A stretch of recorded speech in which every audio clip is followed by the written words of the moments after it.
Hey, welcome to Odd Musings, and we are live. What episode are we Hello. on now? 212, man. 212. We're getting the steam going almost. Was it like 220, 221 or something like that? Get some Yeah, steam yeah. going. So, yeah. So, how you doing, Scott? Yeah. Doing good, doing good. Just got done sharing the pages there. So, because of the way Facebook has improved, everything's a pain now when sharing. It drives me nuts. Every time they do an improvement, I feel it got worse. Yeah, it has for years on that stuff. Yeah. So, just it's kind of a pain in the behind every time. Exactly. But nothing we can do about it. Hey, it's a free service, and they don't charge us, so they can do what they want with it, and we can either choose to participate or not. That is very true. Very true. So, wise words from Brett. Of course, the big brain on me. The big brain on Brett. So, hey, let's kick some things off real quick. We got some sponsors here. In fact, I'll let Scott go first with. All right, we're Team Titans of Real Estate. Why? Because you matter. That's right. Tools, technology, all that stuff.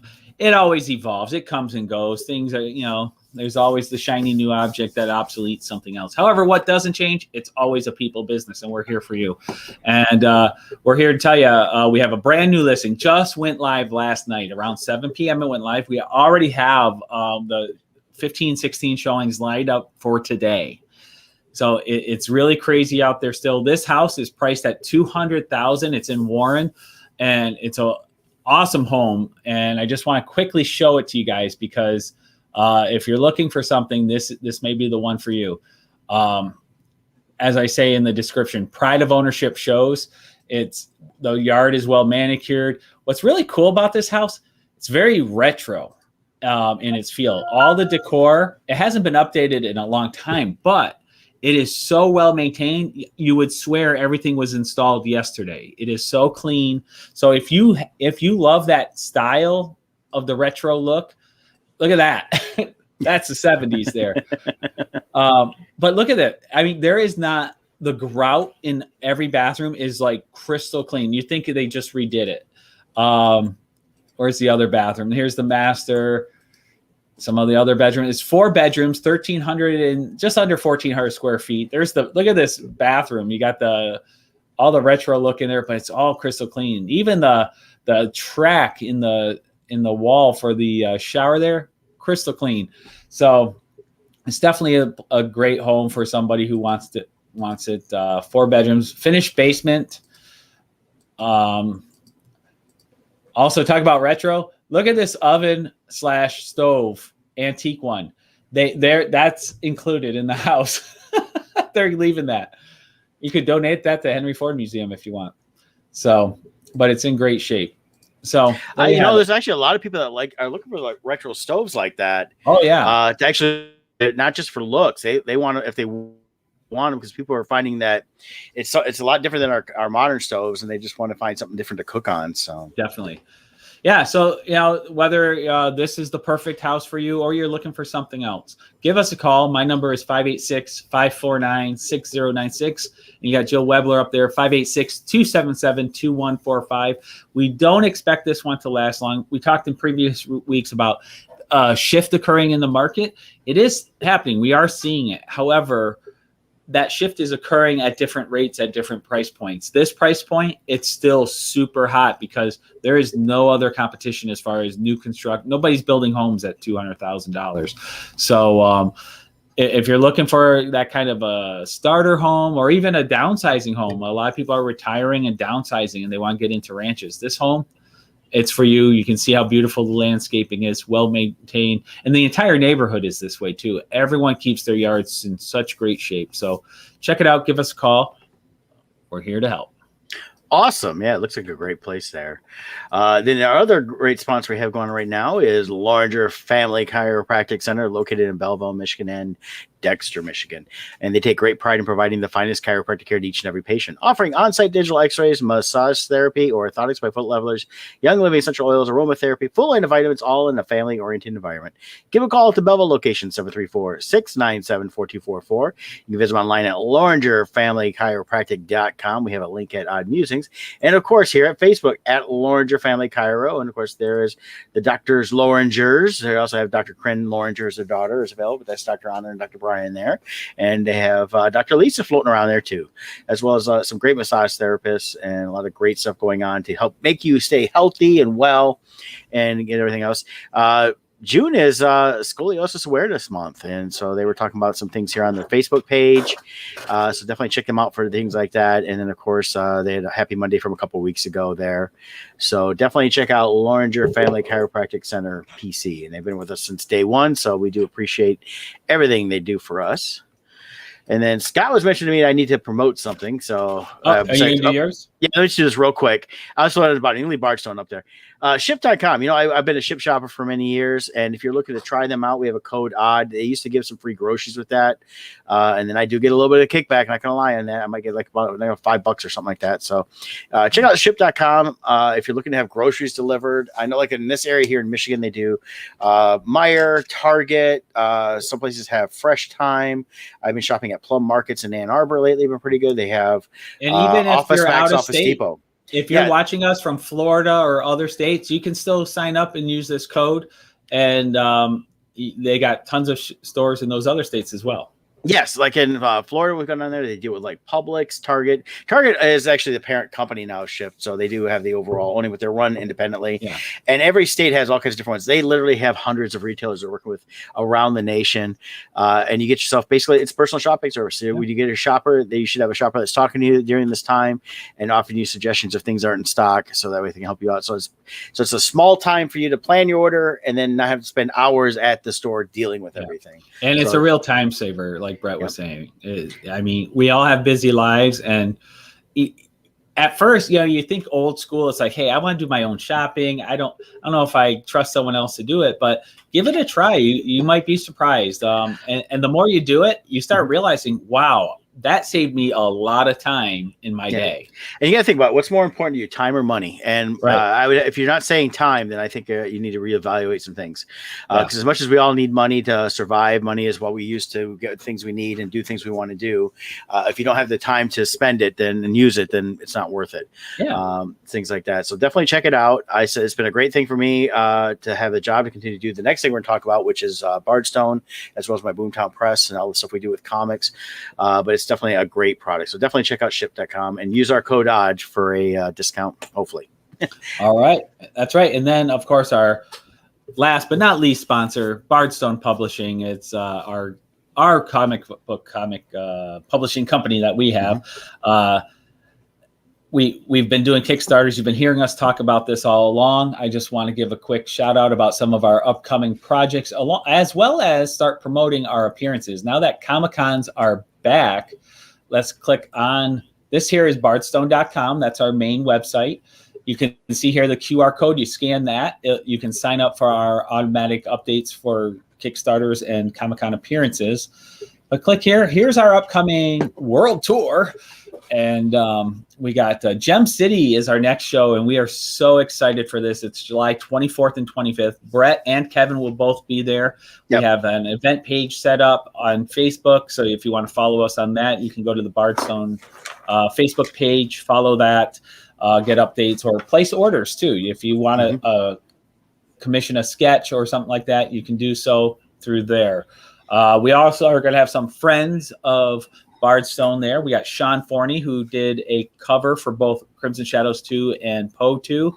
We also have J.E. Fife going to be present, I believe. Our buddies T-Minus 24 going to be present.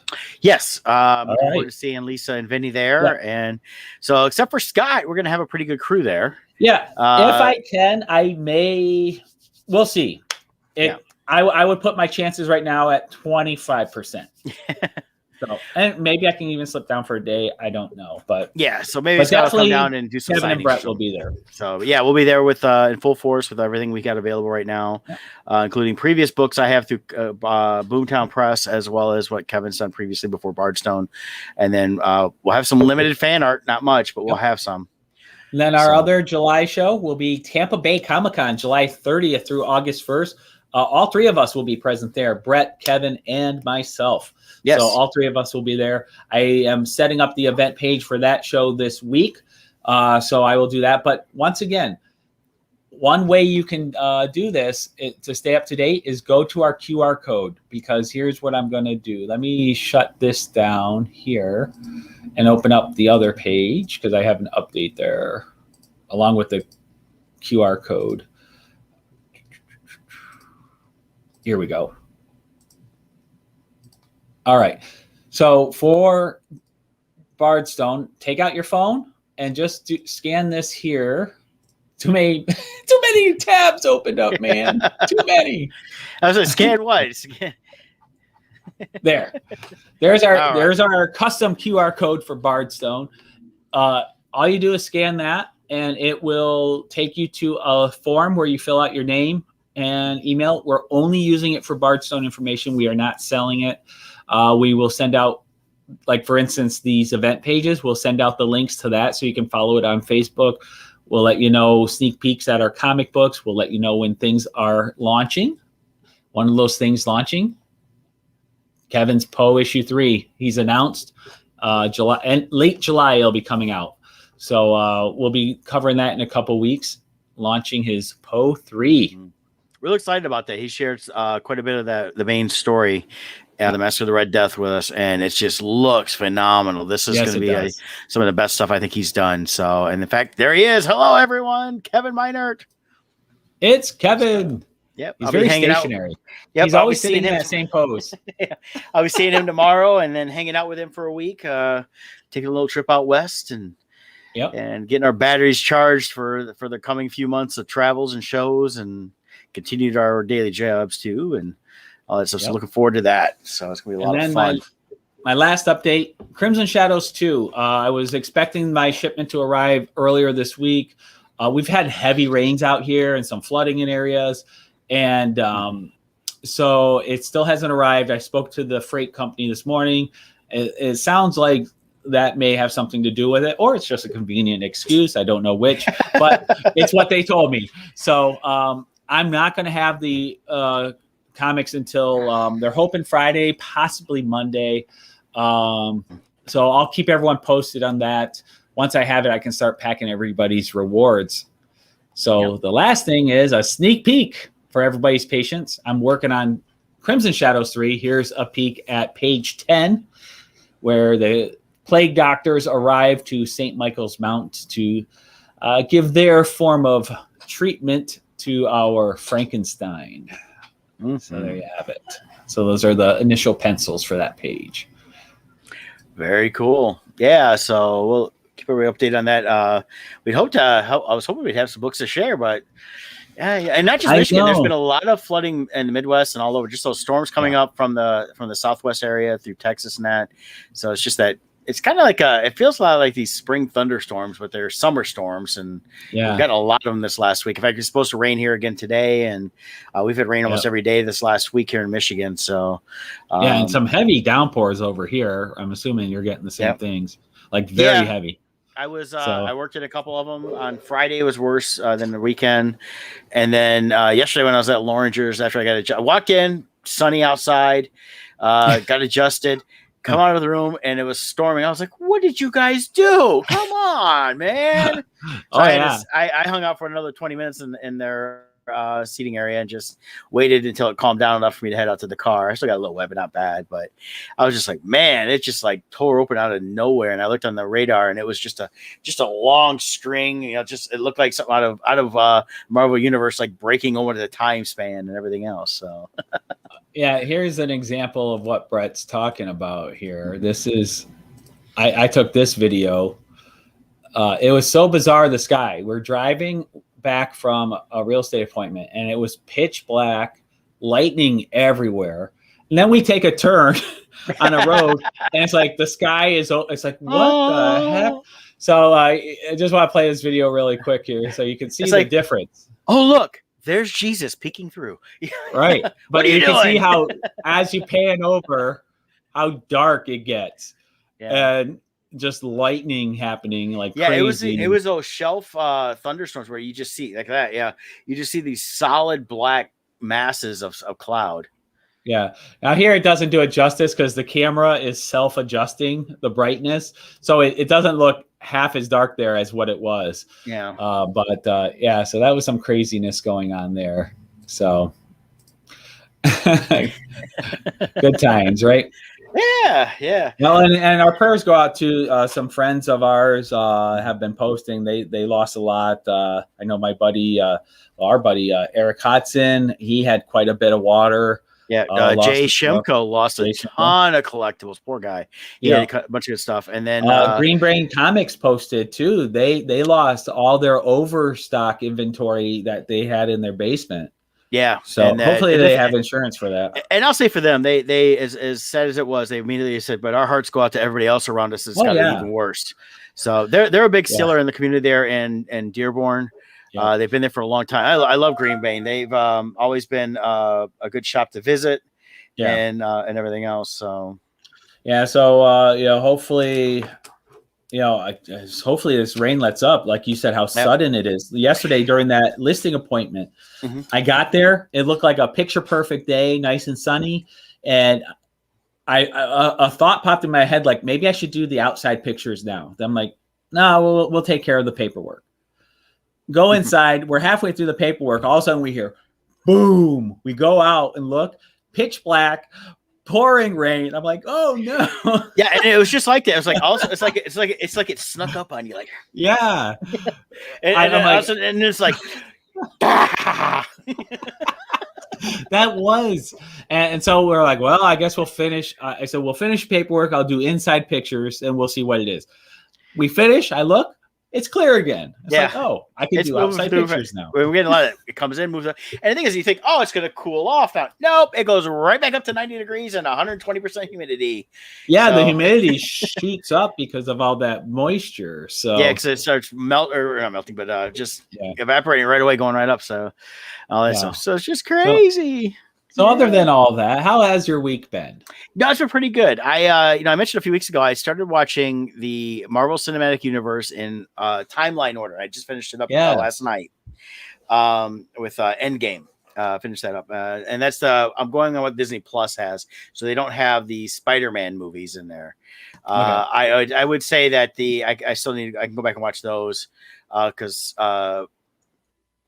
Spider-Man Far From Home really is the epilogue to the Marvel Cinematic Universe. Far From Home, it really is kind of more standalone.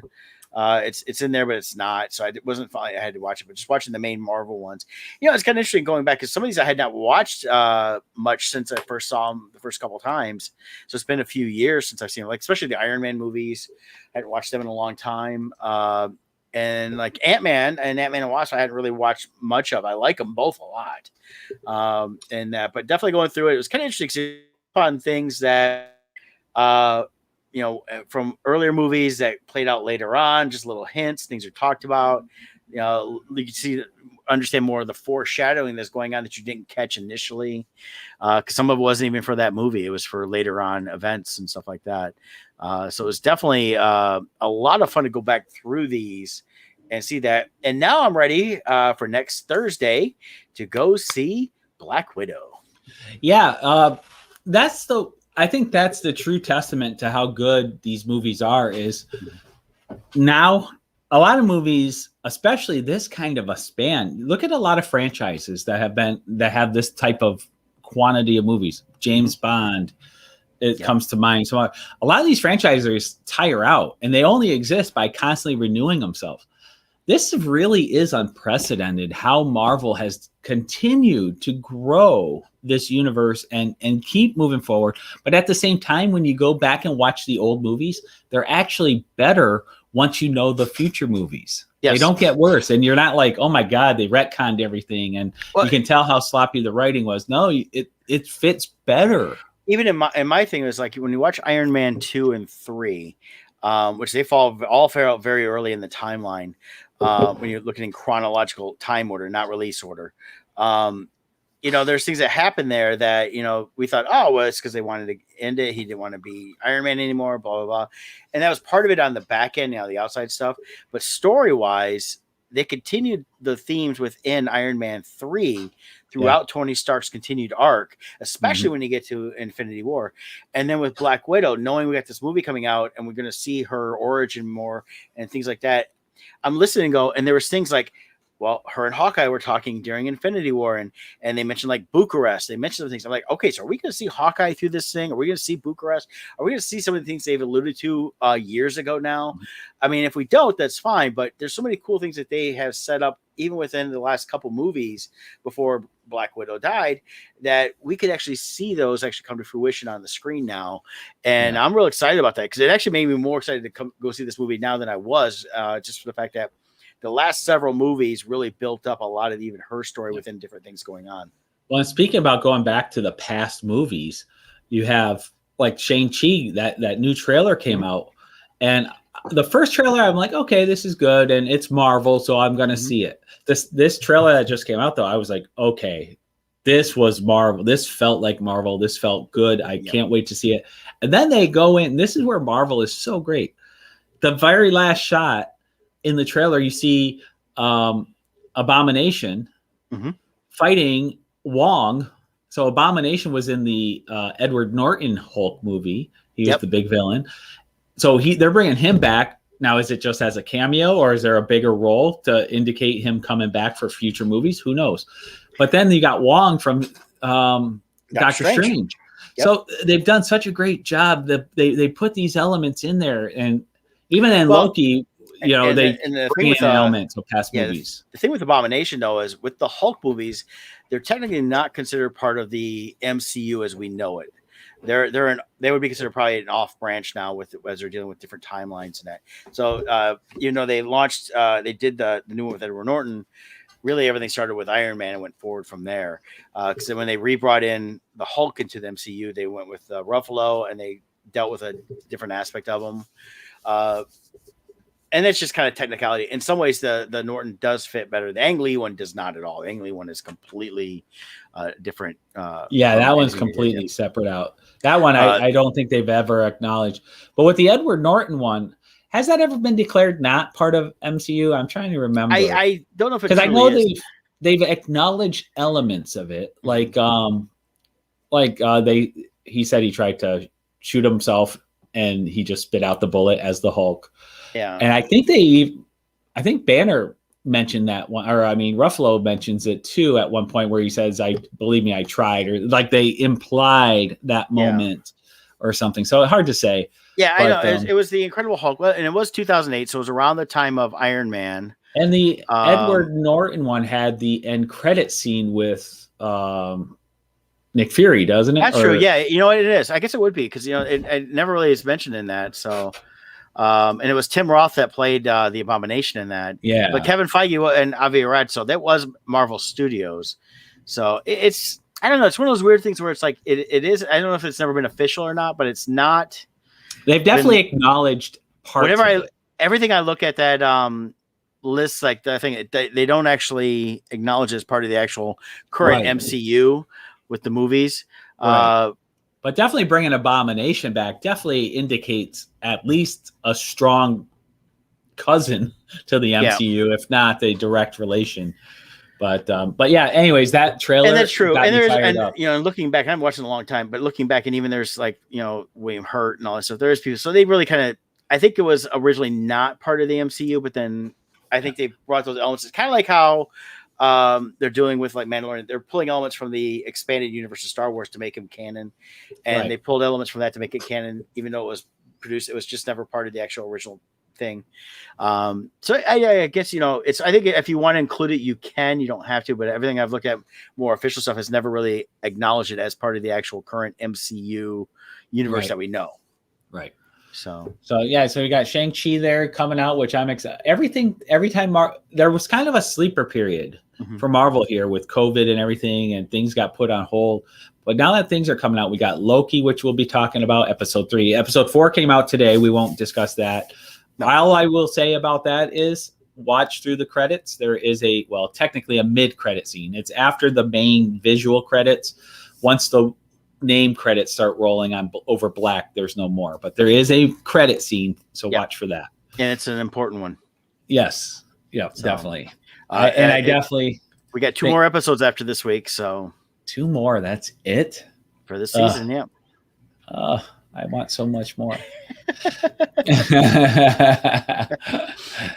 You know what's So funny is there's definitely mixed results on this one again, with what people are thinking about the series. There's some people that like it, like I like it, love it. Kevin's like it.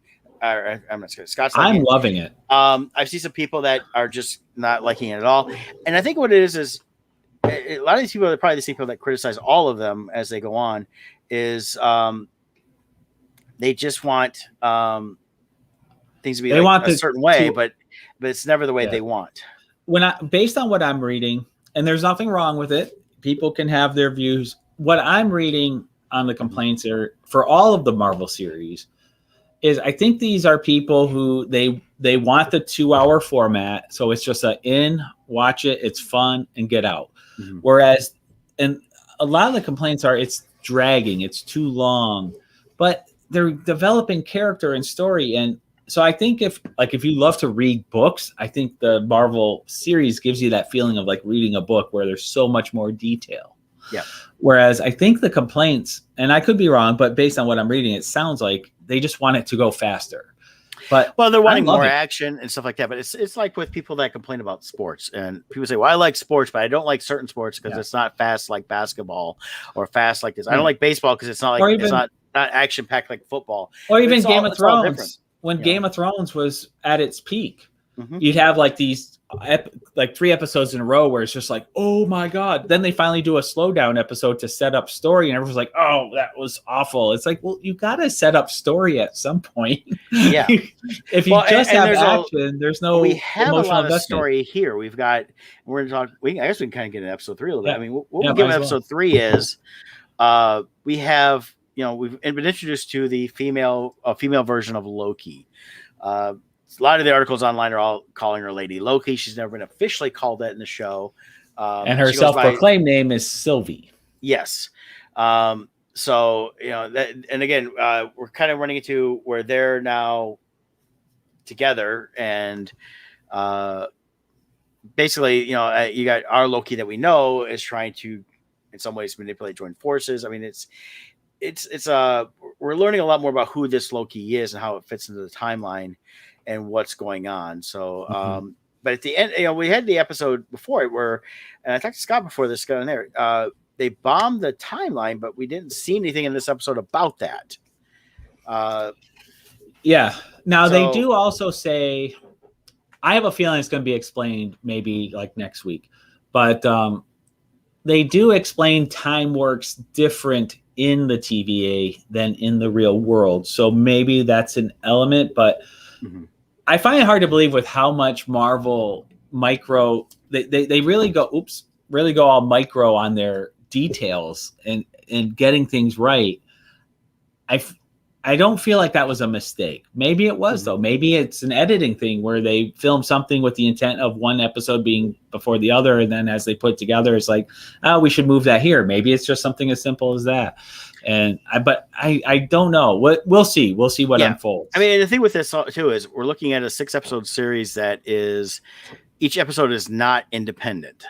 So, their stories building upon each other. So we have to keep that in mind that sometimes things aren't going to be explained right away, which is where some of the critics come in saying that they want it all explained now, and then they just want action. Like, you got to build this. The whole thing is a story. If you knew everything right away, why have 6 episodes? You just come out and say, we'll get the guy from Ant-Man, we'll give you the 10-minute recap, and then we'll have 30 minutes of action, and then we're done.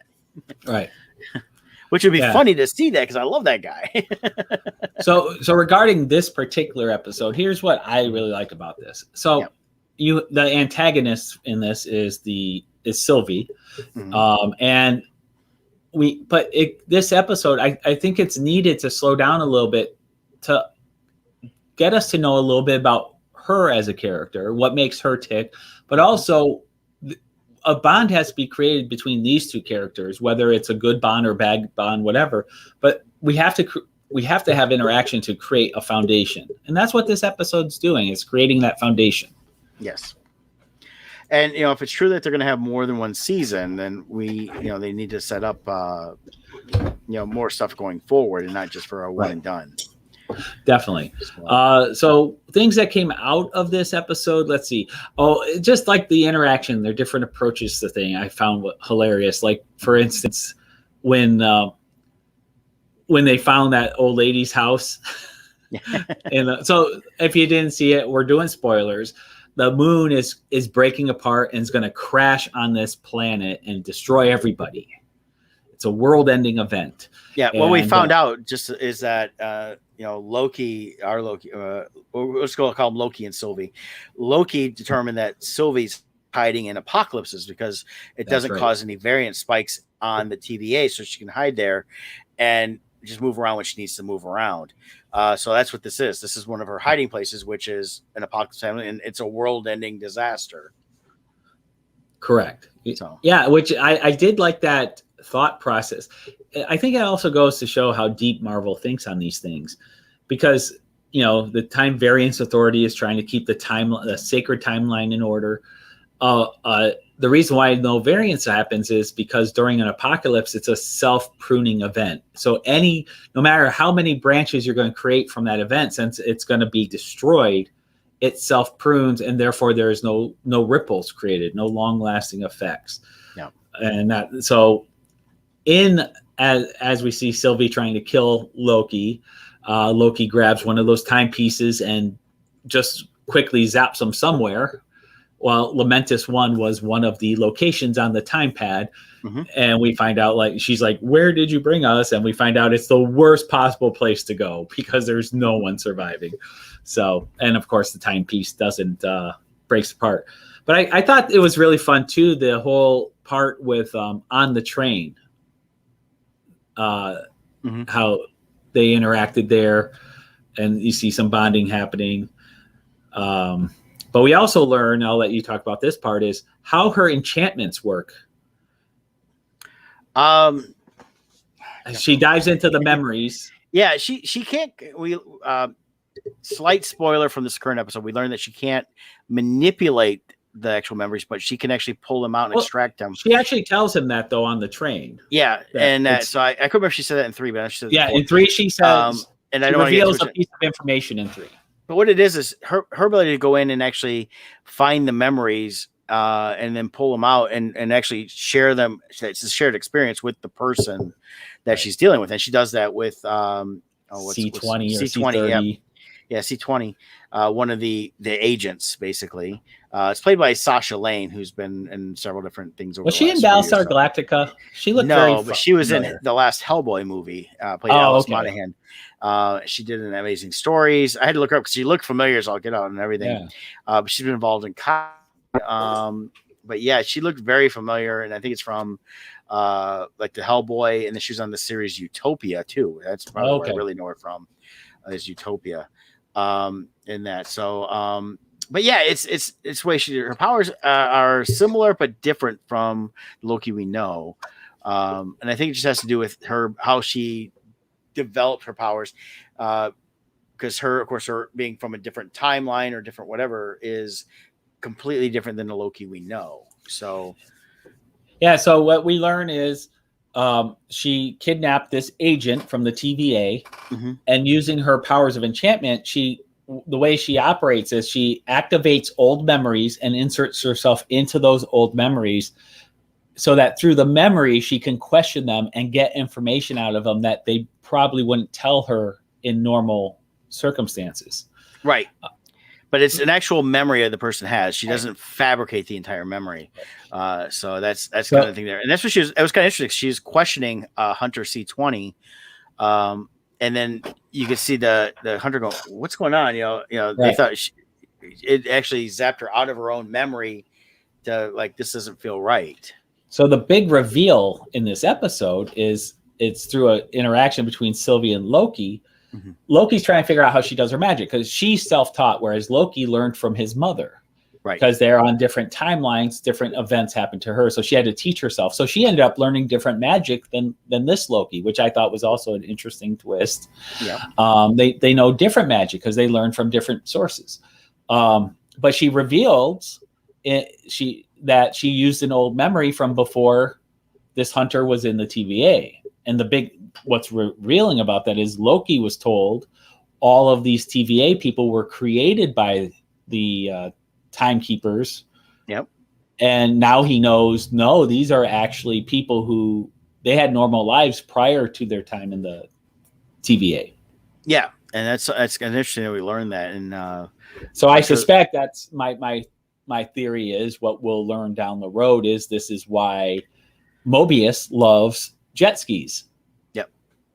I'm guessing he owned a jet ski in his previous life. So we'll have to wait. As we've explored in different movies and TV shows, when you do stuff with mind manipulation, it's always been a kind of a theory that, and I think it's true from people that have amnesia. Little things still leak out that were truths of who that person was before. Yeah. And so that kind of comes to the forefront. So it's little things like that. Memory is such a mysterious thing too, because even there's cases, there's stories. I remember this one. This guy had a hand transplant. So someone died. And he made his body available for donors. And was it hand or heart? Something got transplanted to somebody else. Mm-hmm. Actually, it was a hand. It was a hand because this guy had his hand cut off in an accident. And so this guy passed away. He got that guy's hand. Down the road, he ended up meeting the family, and he had this mannerism. And the family's like, have you always done that? He goes, no, actually it started after the surgery. And it turns out it was the same mannerism that the previous guy had. Mm-hmm. But for some reason he adopted that guy's habit somehow through memory or something. Yeah. Which is weird. It's a hand, it's not a brain. So but that's the thing, as much as we've always thought of the human brain as being the central for everything. It's just a controller more than anything. Right. The storage is through, the entire body. That's where I think people, when they lose limbs, they have phantom limb and they think, oh, it's just your mind. Well, it's because, that's the controller still thinking it's there or it should be there. And it's just your whole body even reacting to that from tingles and nerves and everything. So it's all interconnected. So yeah, it's so bizarre. But anyways, that's a whole different topic. But anything else jump out to you? I was looking at this thing here, and I was not familiar with the Sylvie character in the comics. There is a reference to that, but Sylvie Lushton was in the comics and became the second version of Asgardian god Enchantress after Loki gave her powers. So this character here could be a version of an Enchantress. Is Sylvie still actually just like Loki that we know, where as part of the Frost Giant, she learned of her Frost Giant heritage in a different way, but how much is that actually a real thing versus is there something different? She didn't have the same, like I said, we talked about this, didn't have the same bond with Loki's adopted mother, Frigga.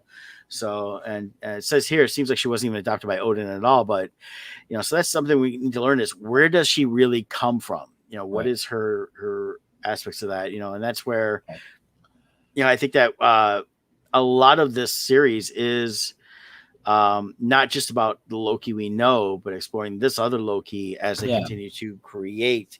And actually, we're still on a crash course with these next several movies leading into Doctor Strange and really the multiverse and everything else. And even with watching the Ant-Man series, the Ant-Man movies and that, the way they dealt with the quantum realm and all that. So this has all been planned long before, so it's just all, I think, a part of the puzzles pieces we need to eventually get that convergence together. And also, as a reminder, those of you watching who already watched episode 4, we know what happens in episode 4. We're just discussing this as though we don't know because it just came out this morning, so we don't want spoilers for episode 4. It's only been a few hours, so. Right? So we're only talking about episode 3 in the light of what we knew as of episode 3. We're not acknowledging episode 4 till the next time, but. But I will say, let the story fold out. There was a lot of people angry about this Loki, Sylvie, having blonde hair. She needs to have black hair and all this. And as we said before, they specified this is a variant. There's different parts. Sylvie also could be the Enchantress. So there's different things that can happen. So allow the story to unfold before you get mad because she's a blonde. Let things unfold. You might So learn something. yeah, so I got a few things here. CNET.com, which is I was looking at, had some great observations, WTF questions, and Easter eggs. Okay. The year they visited was 2077, 100th anniversary of Star Wars. So I like to speculate that who knows how much George Lucas will have tinkered with it by then. TVA judge Ravonna Renslayer, played by Gugu Mbatha Raw, isn't too bothered when Sylvie threatens Loki's life, but that makes sense since she was all about disintegrating him anyways. And then in the comics, Lamentus is on the edge of Kree space. Oh. So that could be something there. The guards are named Private Hudson and Corporal Hicks in the credits. I thought that right away when I saw that. I thought of Aliens. Yeah, Bill Paxton and Michael Biehn's characters. Game over, man. Yep. Loki preferring not to go backwards on a train is relatable, but I'm glad he got over it. I'm not sure what that they meant by that, but it all seemed impossible. But she told me one day I'd be able to do that too because I could do anything. And it's Loki's monologue about Frigga, basically referencing his mother, which is, that was the one thing that they've really built up his character along the way was how much she actually meant to him, though he was always still the god of mischief. Now, I guess the song he was singing is apparently Norwegian, though the subtitles say he was singing in Asgardian. And it also mimicked Thor in previous movies, like Thor was drinking and then he'd smash the cup down, and Loki did the same thing. So I liked how they worked in his Asgardian mannerisms into that scene. Yep. And then it says here, you might remember Loki controlling people like Hawkeye's minds in previous movies, much like Sylvie's enchantment. He needed his Mind Stone-powered scepter for this, so he's intrigued to do the trick without it. So it'd be interesting to see if he can learn this over the next couple episodes. Yeah, he had the Tesseract back then. Yep. And then they talked about the tracking shot as Loki and Sylvie move through Shuru is epic. And a lot of cool elements within that episode, just in filmmaking. So I was really impressed with that. So I love this. So they made a big mistake here. It says, join us on next Wednesday, June 31st. There is no June 31st. It's June 30th. Someone had a typo. Big corporate America screws up again. They do bring up an interesting question, and they brought it up. They brought it up, I think, in every episode. I could be wrong, but the question is, what makes a Loki a Loki? And it even says it there on the top there of the article. It is an interesting question, like a Brett Pinson. If there's 1,000 versions of you out there through all the multiverse, what is the common thread that would, no matter what the timeline did to you, you're still you. It's still the same person. And I think that's an interesting question that they keep asking. What makes a Loki a Loki? And it's an interesting question for all of us, really, if you think about it. Like, if I was born in communist China to Buddhist parents, what elements would have still stayed the same no matter what the differences were? Or if I was born during World War II or 1,000 years ago, what are those elements that still would make me, no matter what timeline? Right. So I always think that's an interesting question too. Well, and that's the thing I'm loving about the Marvel Cinematic Universe is they are exploring sometimes these, philosophical questions, and they may not always outright ask them like that, but they, they're still always exploring who are these characters, how do they fit? Yeah. I mean, you look at when you're watching, like I said, watching straight through the MCU movies, like I did, you see the growth of all the characters. Specifically, though, you really see it for Tony Stark. I mean, they did such a great growth in his character. We saw in the first 3 Iron Man movies. You see, they did the drunken Tony Stark, which they explored in the comics quite a bit. The Playboy aspect. He could do whatever he wanted and didn't care. The alcoholic side, which Robert Downey Jr. of course is famous for having his issues for many years.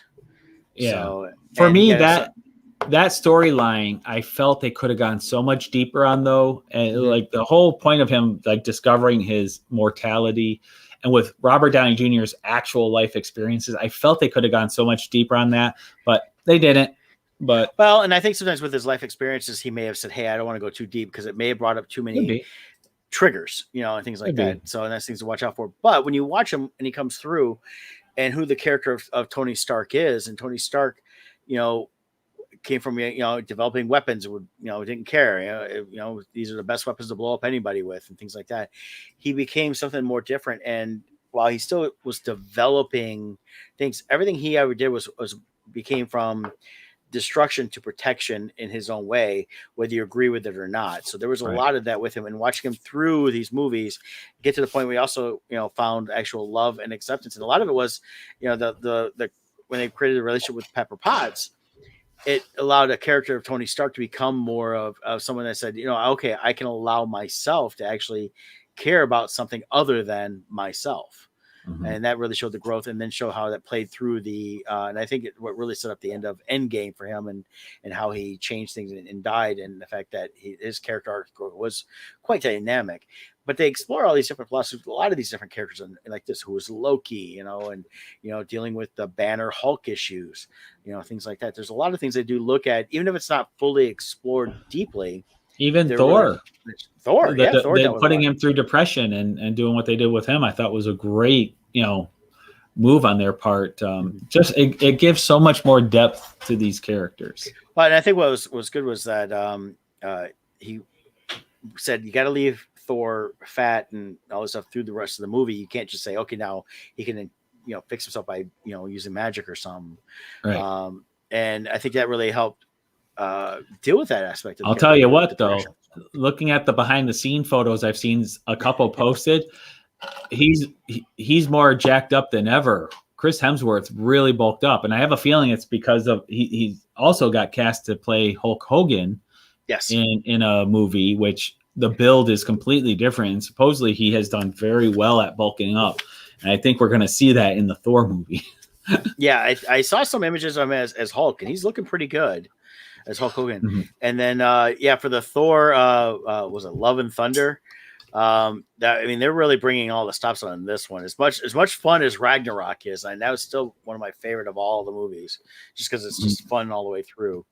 I'm looking forward to the next one with them next year, because we get that next year sometime, I think. Or is it this year? Maybe it's November we get that one. Yeah, I don't know. They keep changing the dates. I can't keep up anymore. So, but we got something else to talk about besides still sticking with Disney, though. Disney should just pay us. They really should. The problem is if they pay us, we can't give honest opinions, and we have to pretend Slave One doesn't exist anymore. And speaking of, side note. Yeah, let's cover that. Yeah, Disney is dropping the Slave One name. Now, to be fair, I think they're doing this across the board, though. Someone else had posted they're doing this on all the ships. So, like, it's Luke's X-Wing, Han's Starship. I mean, they're still going to call that one the Millennium Falcon, though. So I don't know. But they supposedly dropped Slave One because it can be a trigger word. But it's generated a lot of fun memes. Because now the new name is Boba Fett Starship. Yeah, well, and supposedly they called it Boba Fett Starship or whatever in the animated thing from the holiday special, which you can watch on Disney Plus. It is up there. Well, yeah, but that was in 1978. Back then they called it Walrus Man, but then they gave names to everything. It became Ponda Baba. They didn't call him Walrus Man anymore. They gave names to everything because they realized, we're making a lot of money on this. We better start naming things. Yeah, and that's kind of where it comes down to. So it was Slave One for Empire. Yeah, and that's the thing is I know, like, the new Lego set for it says Boba Fett Starship or whatever, or Boba Ship, and we'll see. I think the thing is that I don't know how many times was it even actually referenced as Slave One in the movies or in the books. Often, I can't. Books and comics, yes. Yeah, I honestly don't know if the word Slave One was ever mentioned in the movies. Yeah, that's a good question. And personally, I think it's something like, okay, well, what's the backstory of Slave One? That would be something that they could explain the reason. Because having just the word slave is not necessarily shouldn't be a trigger. But it could be that there's a deeper meaning that has more of a positive effect on use of the word. So let's see. If I go to, let's see this one here. So if I go to the actual Star Wars database, share. Oh, come on. It's so clunky, the sharing mechanism on this. Share. Okay. So this is the actual Star Wars website. So they still have it listed as Slave One there. And maybe this is a toy thing because kids don't understand that, and they just want to. Well, it's Boba Fett ship, so we know what it is because it's still for younger kids, especially. They're just now learning about Boba Fett if they've not really paid attention to the other stuff. But look at, I don't know if you can see it on there. The actual link no longer says Slave One. It says StarWars.com/databank/Boba Fett Starship. Ah, so that it could be that they're slowly making the change. So can I look at Jango Fett's? Let's type in Jango Fett Starship. Let's see what happens there. Because like the picture they're showing there was Jango Fett's. Jango Fett Starship. Let's see if that's doesn't exist. So, because it was Jango's at that time. So I don't know. Crazy stuff.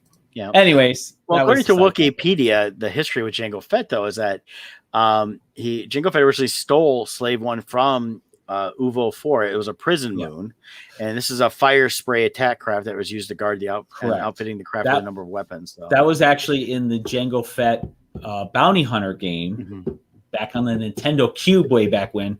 It's actually a great origin story. My understanding is that is not canon anymore. Well, technically it was expanded universe. So, but it was a great origin story, and I really hope they keep that origin story because it was a perfectly done.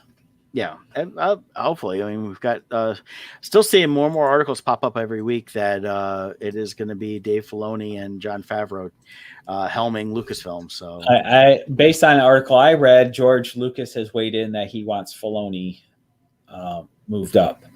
Yeah, I don't know if that's true or not, but it's definitely what I want to be true. Yeah, I think I don't think Favreau really wants to run a company like that, but I think Filoni would, because Filoni could definitely oversee all of this and still do the shows he wants to do. Yeah. But I could see actually both of them being involved in different aspects and working as a partnership.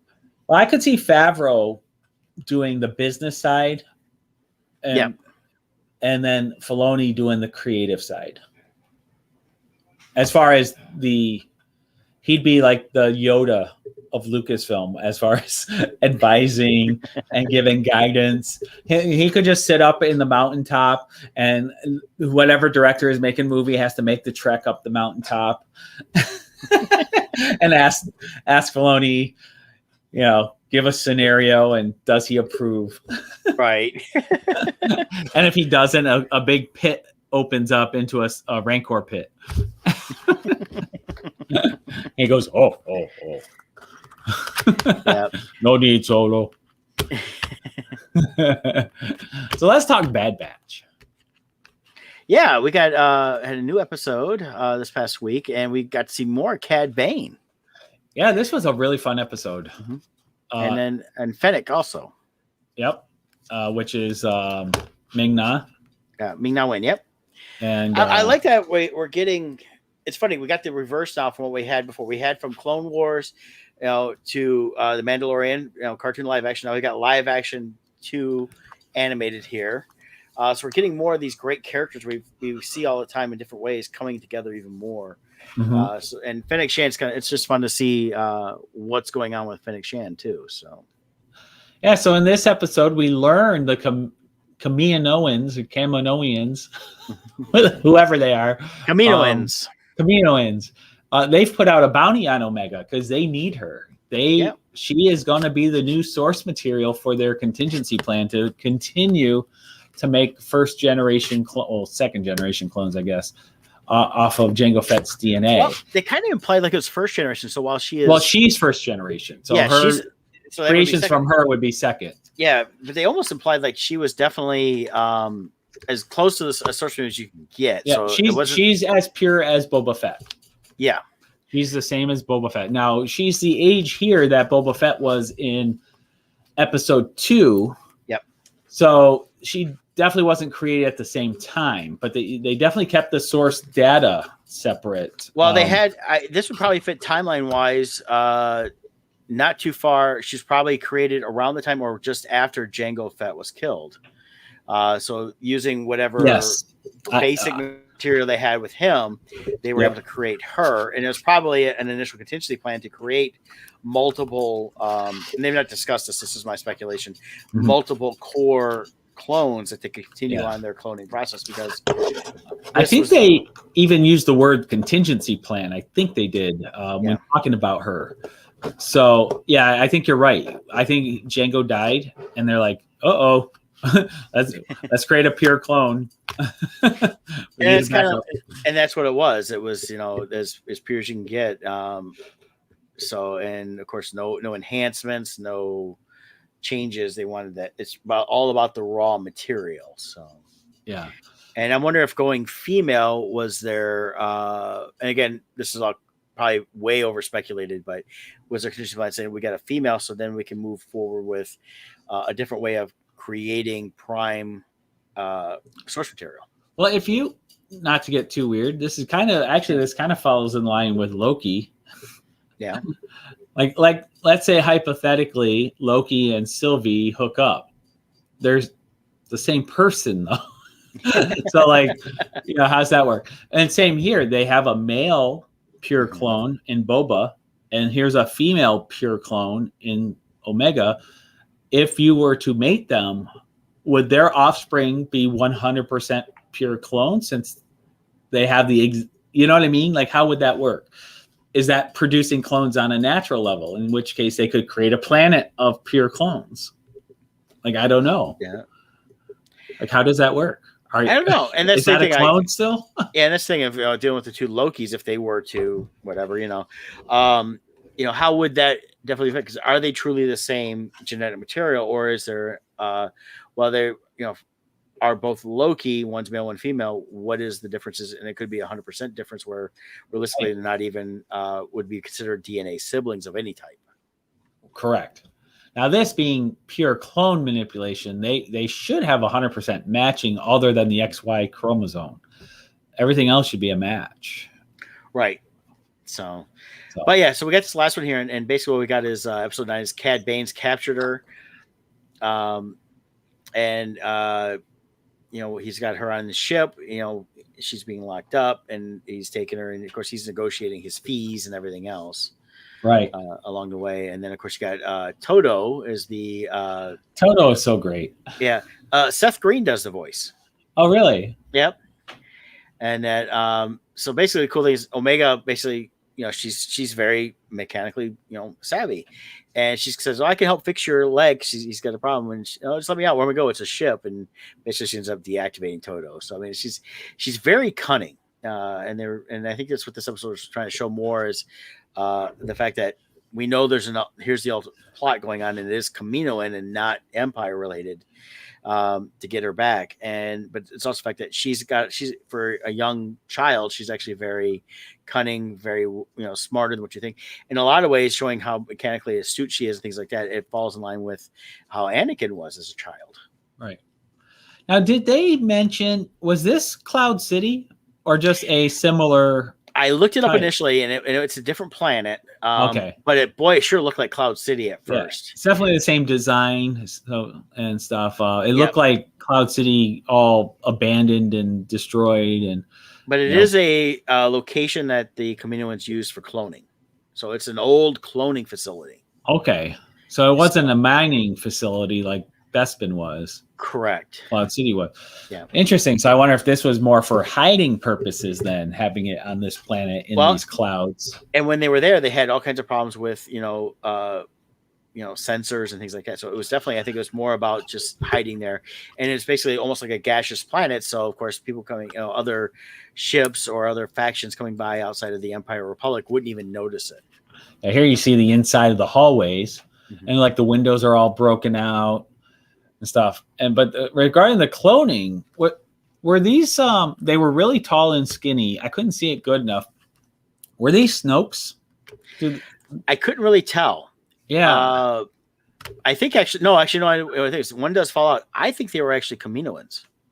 Oh, they were cloning Kaminoans, maybe. Oh. So I'm thinking that this may be a reference that maybe Kaminoans themselves are now all clones, and they're cloning themselves along the way. And maybe they were something else beforehand, and this is the evolution of their cloning process that they became the way they look.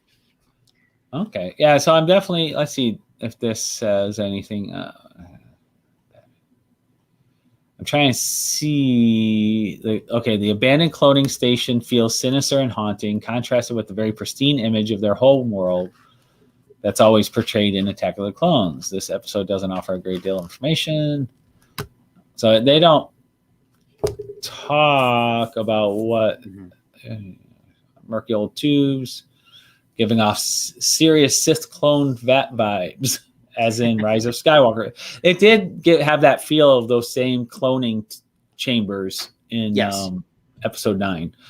Well, and I think that some of the things that Filoni's been doing within this is trying to add some backstory to even that aspect of the movies. Where we've been seeing stuff like they could retcon the movies, do this and that. There may be something where they just say, screw it, we're not even going to, they'll be there, but everything they'll do will be either before it or they'll just skip right past it. Because there's talk of Daisy Ridley coming back to the Star Wars universe. So, Now there is a shocking moment in this, semi-shocking, not like gonna break your heart, but a major character is killed off in this episode. Tan Wei, which we're introduced with in episode 2 when Obi-Wan shows up on the planet. He meets Tan Wei, who then takes him to meet Jango Fett. And so Tan Wei is killed off in this episode by the evil Ming Na. Fennec? I think it's Fennec. Yeah, Fennec Shed. Yeah, so there she is back there, which we are introduced to in the Mandalorian series, also played by her. They do such a great job in this show of the fight scenes, the animated fight scenes. They do very good too. This was a really good one here. Yeah, and I love Cad Bane. I mean, we get such a Western feel with him, and I love the way they've dealt with his character, and it's one of those ones where I'm kind of glad we get to revisit him again. So there is an Easter egg in this, though. Also, this was episode 9. Let's see if it comes up of Bad Batch. There's a spot, I believe. Is there an image? You see his hat. Here it is. Let me pull this up. Remove, share, stop, share. Come on. Share screen. And this. Okay. So we see his hat come off. And this is an interesting thing here. See here, his headpiece, there's a patch right there. My understanding is that's where the deleted scene, the shoot off between Bane and Boba Fett, where Boba Fett gets the dent in his helmet. I believe that headpiece gets damaged by Boba Fett in the shootout. Okay. I'd have to go back and watch it to make sure, but I think that's why they have this patch on there, is to reference that shootout. They might even have it somewhere else. And but Filoni is so good about those little things, bringing them out and making sure that things they've done before come out, that they're really good about following. I mean, I'm sure there's mistakes. People go find them all they want, but for the most part, little things like that seem to always pop up. So yeah, so I always love how that's what Filoni is such a master of, those little tiny details. Just like Marvel, they throw those little details in that as fans you're like, oh, it's always that clip of Leonardo DiCaprio sitting on that chair lounging back, and then he leans forward and points. And people always say that moment, Star Wars fans win, and then you see point. But that's really what we're like. We're like, oh my God, that's, what they just did? Meanwhile, those non-Star Wars fans in our life are like, what are you talking about? There's a patch. Like, so. The combination, man. You don't get it. It means something. I swear, half time we're talking about this stuff, and we are John Lovitz from Saturday Night Live asking Captain Kirk the combination to the safe. Exactly. That's it. Exactly. But, yeah. So, it's fun. We got a few more episodes. We got what, 4? I think 4 or 5 more episodes. So something like that. Yeah. Because this was episode 9, so we got 10, 11, 12, 13, 14, 5 more. Nice. So looking forward to that. I mean, they're really starting to, and watching this last episode really made something we talked about before is, the first season of Rebels, Ezra was kind of annoying, and you're like, whatever. But, and Omega's been kind of annoying at times. Seems like she does the same thing over and over. But this last one really brought a lot more forward on this, and so definitely excited about all that. So, and if they stick to the plan, yeah, at least when you look at Clone Wars having Ahsoka, Rebels season 2, they brought Ahsoka. I have a feeling season 2 we're gonna get Ahsoka. Season 2 of Mandalorian, we got Ahsoka. So Filoni has to bring stay in consistent Ahsoka. now.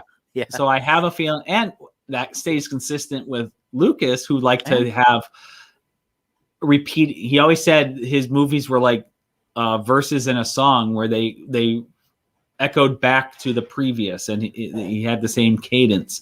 Yeah. And that could be what Filoni's doing here, just like how Lucas did in his movies. So you never know. Well, and there could be, we learn more about her story within this that leads up to what we learned in Rebels. And it could be just like, like Mandalorian, she comes in, leaves, and, we don't see her again in that aspect, but we'll see her again in something else. So, yep. But hey, we're way over time today. So, so after 11 guys, hey, join Scott next week. He'll be here maybe by himself, maybe with a special guest. I have an idea.